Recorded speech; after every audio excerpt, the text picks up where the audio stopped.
Hi there, Vanessa here, and in this video I'm going to show you how to join for working in the round. This is my favorite method because it creates a beautiful invisible join that is undetectable even to the trained knitter's eye. I mean, can you see it? My join is right here, but really on this hat I only know that because I can find where I woven my end on the wrong side. Besides on hats and other accessories though, I've comfortably used this method at the front side neck of sweaters, which as you know is a super visible area. Here's another example where I have not woven in my end yet, but once I do, no one will be able to tell at all where that join is. So in this video, I'll show you how to achieve the same look no matter what type of needles you prefer or need to use for your project, whether that be circular needles, double pointed needles, or a longer circular needle for magic loop. But before we get started, there are a couple key things you should keep in mind whenever you use this method. You only need to cast on the exact number of stitches for your project. This technique does not require you to cast on or bind off any extra stitches like some other methods do.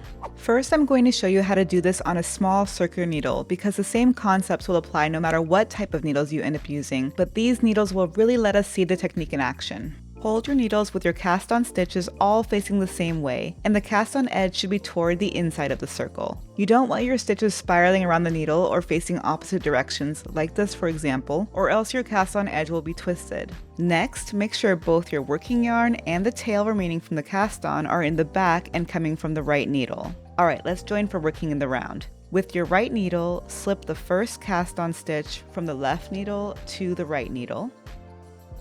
Then, with the left needle, grab what is now the second stitch on the right needle, which was the last cast on stitch, and slip it over the first stitch.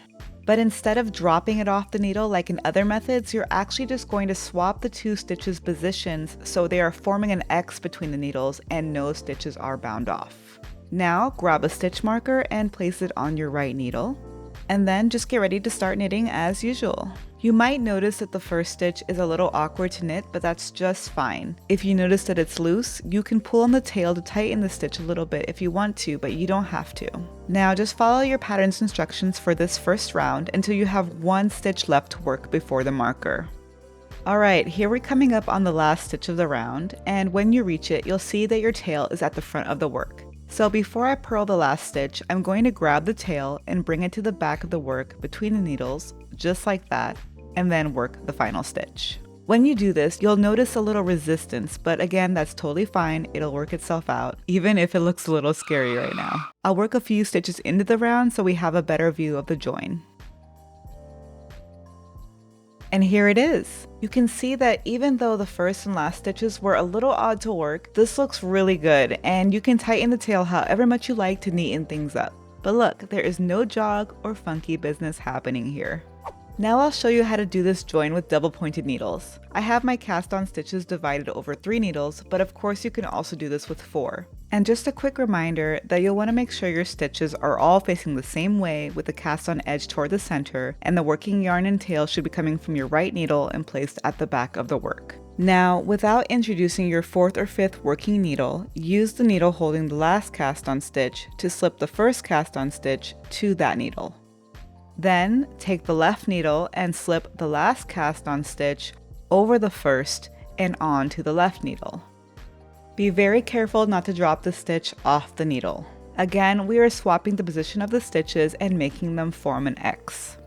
And as you know, you cannot place a marker at the end of a double pointed needle because it will just fall off.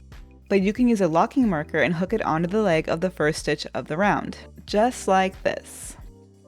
Now it's time to grab your 4th or 5th working needle and knit the round according to your pattern until one stitch remains. Again, the first stitch of the round will feel a little odd to work, especially with the already awkward first round on double pointed needles. Okay, so here I am at the last stitch of the round, and I unfortunately left a really long tail, but we're just going to take it and move it to the back of the work between the needles, just like that, and then work the last stitch on our needle. And remember, this stitch will feel a little harder to work. I'll continue working the first few stitches of the round once again so I can give you a better look. Well, here we are, and even though our marker is in the way, you can see that the edge is going to be nice and smooth. Again, there is no jog here and the join will be undetectable. Finally, let's look at how to do this with magic loop.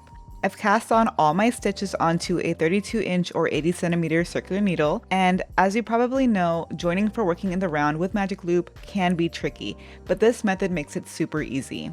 So go ahead and set up your magic loop by drawing the cord through roughly halfway between your stitches, and then pull that cord until all the stitches are divided between both needle tips. And this of course is different than when you actually work magic loop, but for the join you'll need to hold the needles parallel with both tips pointing left. The last cast on stitch should be on the front needle and the first cast on stitch on the back needle. Next, we want to make sure that our working yarn and tail are between the needles and being held at the back of the work. So go ahead and move them there, and then your setup should look like this. Finally, make sure your stitches are all facing up with the edge along the bottom of both needles and that nothing got twisted around. So now our goal is to move this stitch from the front needle to the back needle and move this stitch from the back needle to the front needle. And you could just take your fingers and move them around, but for this I think it's easiest to use a double pointed needle or maybe even a cable needle. And then what we're going to do is treat it as if it were this tip. So go ahead and slip the first stitch from the back needle onto the double pointed needle, and then since this extra needle is acting as our front needle, we need to swing it around to point the same way to put the stitch onto the front needle untwisted.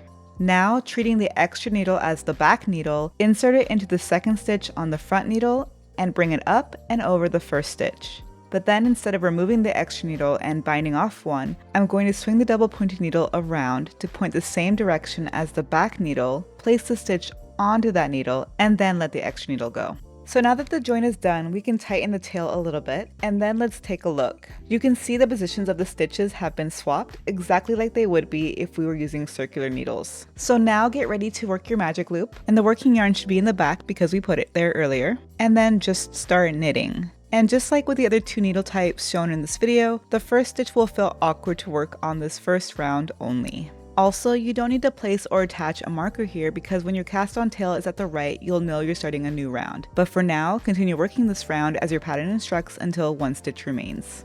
When you reach the last stitch, your tail will be in the front, and if it's as long as mine is, once again, it may also be between your loop. So if it is, pull the tail through toward the front and then move it to the back between the needles before you finish the round.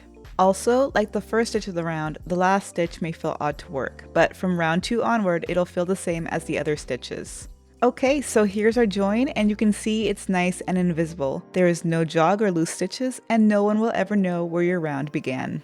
So there you have it. You now know how to join for working in the round, whether you are using circular needles, double pointed needles, or a long needle for a magic loop. And as you can see, it's easy and looks great no matter what method you prefer to use. If you enjoyed this video, please give it a thumbs up, consider subscribing, and be sure to check out this next video about invisibly alternating skeins in the round. I'll see you there.